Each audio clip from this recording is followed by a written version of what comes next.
দাঁড়িয়ে আছো তুমি আমার গানের পারে।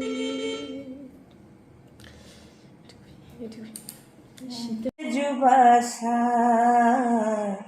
ये जहाँ है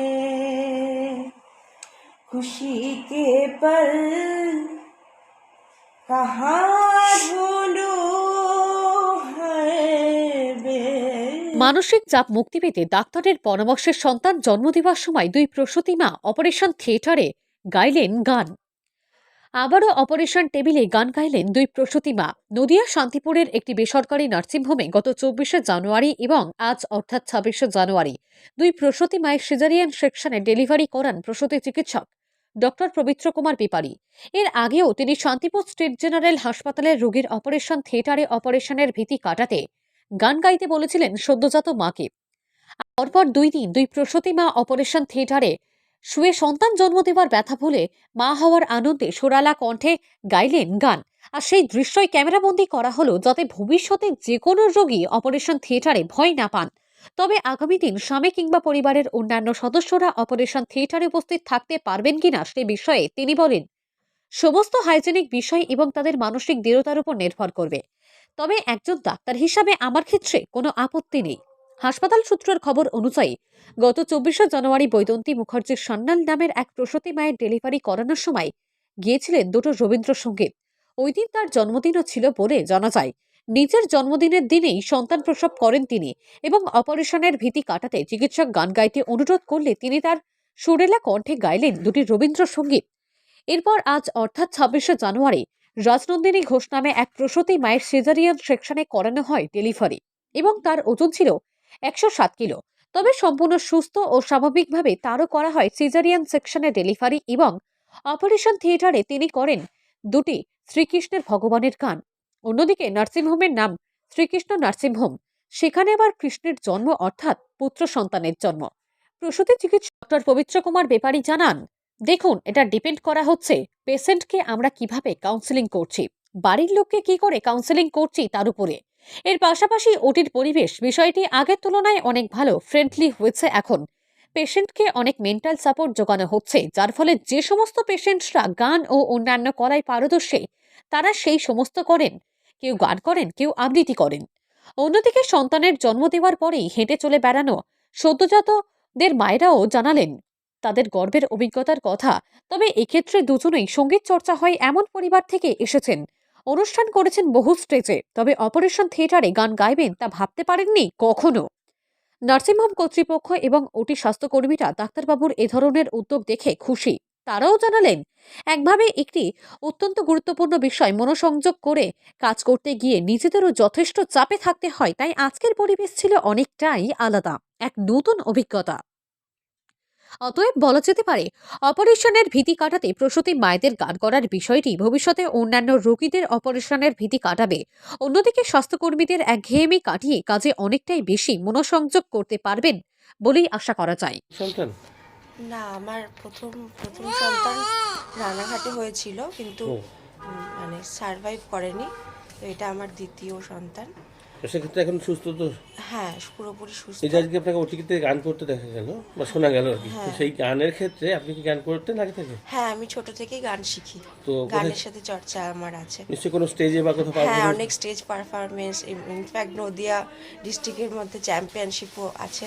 তো অনেক কখনো প্রাইজও পেয়েছি গানের জগতে। সে তো স্টেজে করেছেন, কিন্তু কখনো ভাবতে পেরেছিলেন ওটিতে করতে হবে? না, আমি এটা এতটা সহজভাবে ভাবতে পারিনি। স্যারের জন্যই স্যার অনেকটা আশ্বাস দিয়েছেন।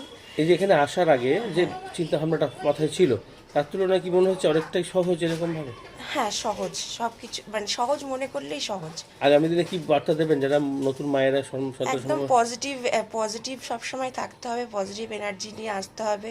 এটা তো কোনো রোগ না, এটা একটা মা হওয়াটা একটা আনন্দের অনুভূতি আমার মতে। তো সব কিছু পজিটিভ ওয়েতে দেখো, সব ভালোই হবে। সেক্ষেত্রে এমনি ব্যথা বা পেন ওই সময় মানে আপনার স্বতঃস্ফূর্ত গান বেরোচ্ছিল মুখ দিয়ে, মানে নিশ্চয়ই সেরকম কিছু না, সেরকম কোনো কিছু অনুভব হয়। কোথায় বাড়ি আপনার? আমার বাড়ি রথতলা, বড় বাজার। আর স্বামীর নাম? সুমন্ত ঘোষ। আচ্ছা, তাহলে আপনি এখনো তাহলে গান? এতদিন ধরে কাজ করছি এখানে, কোনো এরকম দেখিনি। কারণ আজকে ডাক্তারবাবুও খুশি ছিলেন, আমরাও খুশি ছিলাম, এবার পেশেন্টও খুশিতেই গানটা করেছেন। মানে আপনারা তো প্রত্যেকেই ধরুন মা বা মা হবেন আগামীতে এরকমই, কিন্তু এই রকম ভাবে যদি তাদের সন্তান জন্ম দেন তাহলে কি মনে হয় স্ট্রেস অনেকটাই রিলিফ হয়? ট্রেসটা না থাকাটাই ভালো, কারণ ট্রেস থাকলে অনেক সময় বিপিটা হাই হয়ে যায়, তো পেশেন্টেরও ক্ষতি হয়। কিন্তু ও যেরকম অনুভূতি নিয়ে বলেছে, গানটা করেছে, আমার মতে বলে এটা সবার মধ্যেই টেন্ডেন্সি থাকা দরকার। এবার সবাই তো গানটা পারে না, ঠিক আছে, কেউ হয়তো কবিতা কেউ হয়তো পারে। কবিতা পারে, যে যেরকম যা সবার মধ্যেই কিছু না কিছু থাকেই। এবার সেটা আমি চাইছি যে এই সময় যেন বলে, কারণ তাদেরও অত ট্রেসটা থাকবে না, চিন্তাটাও হবে না, এতে ভালোই হবে, বেবিটাও তো ভালো থাকবে, পেশেন্টও সুস্থ থাকবে। আচ্ছা, ডাক্তারবাবুর কি একটা পারমিশনের তো ব্যাপার থাকে, মানে হ্যাঁ, স্যার সবাইকে নিয়ে চলা বা স্যার তো নিজেই পারমিশন দেন, স্যার সবসময় উৎফুল্ল হয়েই থাকেন, আর পেশেন্টদের সবসময় স্যার মানে সাহসটা দিয়ে থাকেন।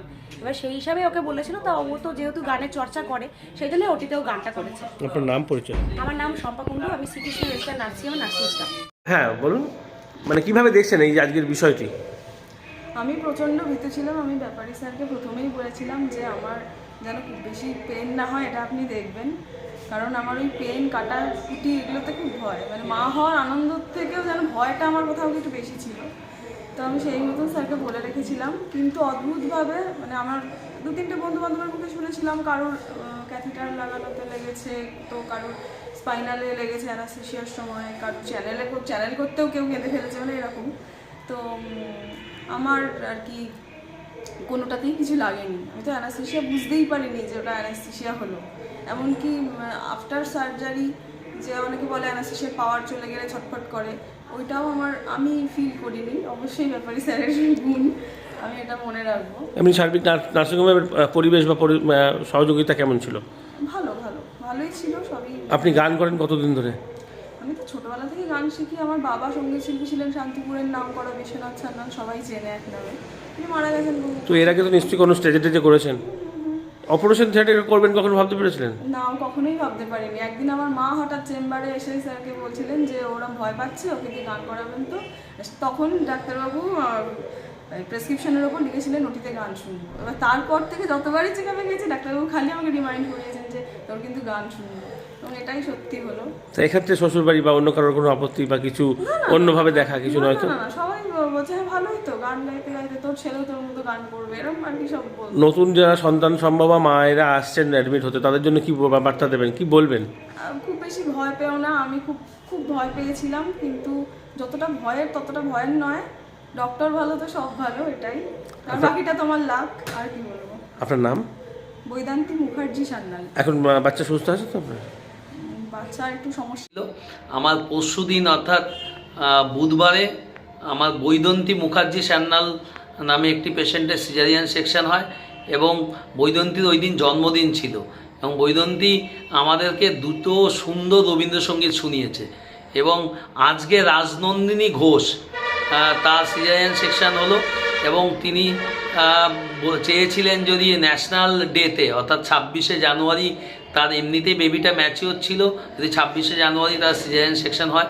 রাজনন্দিনী বিষয়টা হচ্ছে রাজনন্দিনী এটা দ্বিতীয় বাচ্চা, আগের বেবিটা বেঁচে নেই, এবং আগের বেবিটাও পোস্ট সিজার হয়েছিল, তার মানে এটা পোস্ট সিএস। এবং রাজনন্দিনী কিন্তু হেলদি পেশেন্ট, মানে অনেকটাই ওভারওয়েট, 107 কিলো ওয়েট। তো এই অবস্থাতে আমরা রাজনন্দিনীর সিজার করলাম, এবং রাজনন্দিনী শ্রীকৃষ্ণ নার্সিংহোমে কৃষ্ণের গান গাইলেন, ভগবানের গান গাইলেন, আর বৈদন্তী গেয়েছিলেন দুটি রবীন্দ্রসঙ্গীত। আপনারা মলয়দার মাধ্যমে এই গান দুটি শুনুন এবং এনজয় করুন যে ওটির পরিবেশ কতটা ভয় ভীতিহীন থাকলে যে এত সুন্দর সুরেলা গলায় গান গাওয়া যায়। তো আমার অনুরোধ রইল আপনারা জিনিসটা দেখুন এবং বিষয়টাকে এবং এনজয় করুন। স্যার, একটা বিষয় জানতে চাইছি যে একটা সময় আসতো মানে ছিল, যেটা আমরা শুনতাম ছোটোবেলায়, মানে এই সময়টা প্রচণ্ড ভয়ে থাকে সবাই, পরিবার থেকে, পেশেন্ট তো বটেই, তার থেকে এখন কি এইগুলো করার ফলে অনেকটা স্ট্রেস হালকা হয়?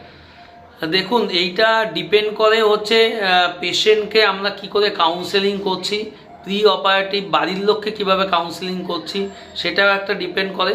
আর তার সাথে ওটি পরিবেশ এখন বিষয়টা আগের চেয়ে অনেক ভালো ফ্রেন্ডলি হয়েছে, পেশেন্টকে অনেক মেন্টাল সাপোর্ট জোগানো হচ্ছে, যার ফলে হচ্ছে পেশেন্ট তার যেই পারফরমেন্স যেগুলো সে জানে। অনেক পেশেন্ট আবৃত্তি করেন। আমার এক পেশেন্ট বলেছে, স্যার আমি তো গান জানি না, তবে ওটির পরে ছুটির আগে আপনাকে আমি ভালো, ও নাচ জানে, ড্যান্স জানে, তো আপনাকে কিন্তু আমি নাচ দেখিয়ে তারপর যাব। এই যে স্পিরিটটা, এই স্পিরিটটাকে তো স্যালুট করতে যাবে, করার কিছু নেই। আপনার নাম পরিচয়? আমার নাম পবিত্র ব্যাপারী, গাইনোকোলজিস্ট।